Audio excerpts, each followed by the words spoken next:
আসসালামু আলাইকুম। কেমন আছেন সবাই? আশা করছি আল্লাহর রহমতে সবাই অনেক অনেক ভালো আছেন।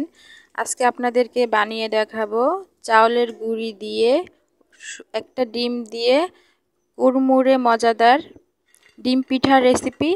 তো এই পিঠাগুলো বিকেলের নাস্তায় অথবা চায়ের সাথেও কিন্তু রাখতে পারেন, আর খেতে খুবই মজাদার। একবার হলেও ট্রাই করবেন। চলে যাচ্ছি মূল রেসিপিতে। প্রথমে একটা মিক্সিং বলে নিয়ে নিচ্ছি একটা ডিম ভেঙে, আর এটা স্বাভাবিক তাপমাত্রার। এখন এর মধ্যে দিয়ে দিচ্ছি চিনি। আমি হাফ কাপের মতো চিনি দিয়ে দিয়েছি। এখন একটা হ্যান্ড উইচ দিয়ে খুব ভালোভাবে মিশিয়ে নিব। তো চিনিটা গলে না যাওয়া পর্যন্ত আমি এভাবে বিট করতে থাকবো। আর এই তো খুব ভালোভাবে আমি চিনিটা ডিমের সাথে মিশিয়ে নিয়েছি। এই পর্যায়ে দিয়ে দিচ্ছি চাউলের গুঁড়ি। এখানে আমি 1.5 কাপের মতো চাউলের গুঁড়ি দিয়ে দিচ্ছি, আর দিয়ে দিচ্ছি স্বাদ অনুযায়ী লবণ। এখন হাত দিয়ে মেখে আমি একটা ডো তৈরি করে নিব।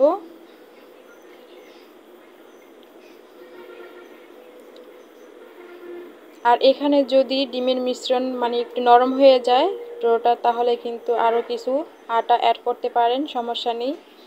তো এই তো একটা ডো তৈরি করে নিয়েছি। এখন আমি ডিম পিঠার শেপ দিয়ে দিব, তার কারণে এই যে হাতের মধ্যে একটু তেল মাখিয়ে নিয়েছি। এতে পিঠাটা তৈরি করতে খুবই ইজি হবে।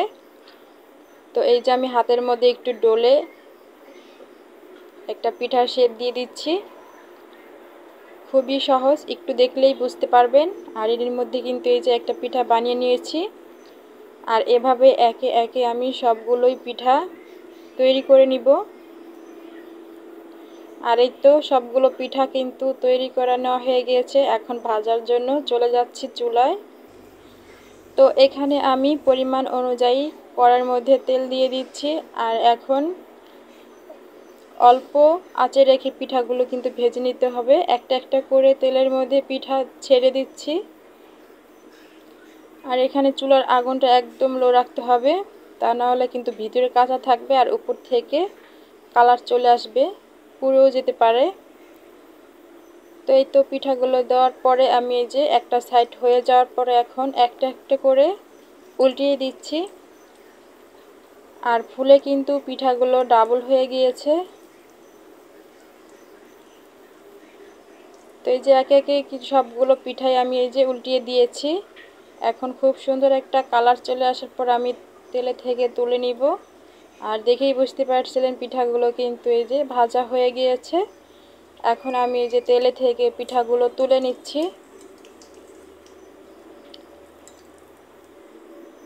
তো এভাবে কিন্তু আমি সবগুলো পিঠা ভেজে নিব। আর এই যে একটা সার্ভিস ডিশে আমি পিঠাগুলো তুলে নিচ্ছি। আর এভাবে কিন্তু সবগুলো পিঠাই আমি এই যে ভেজে নিয়েছি। আর এখান থেকে একটা পিঠা সামনে থেকে দেখিয়ে দিচ্ছি। দেখুন পিঠাগুলো কতটা কুড়মুড়ো হয়েছে, দেখেই বুঝতে পারছিলেন কতটা ফুলকো হয়েছে। তো ভালো লাগলে চ্যানেলটি সাবস্ক্রাইব করে লাইক কমেন্ট শেয়ার করে পাশেই থাকবেন। তো সবাই অনেক বেশি ভালো থাকবেন, সুস্থ থাকবেন। তার একটা পিঠা এই যে ভেঙে দেখাচ্ছি, দেখুন অনেকটাই কেকের মতো, খেতে কিন্তু খুবই মজার। আজকে এই পর্যন্তই। আল্লাহ হাফেজ।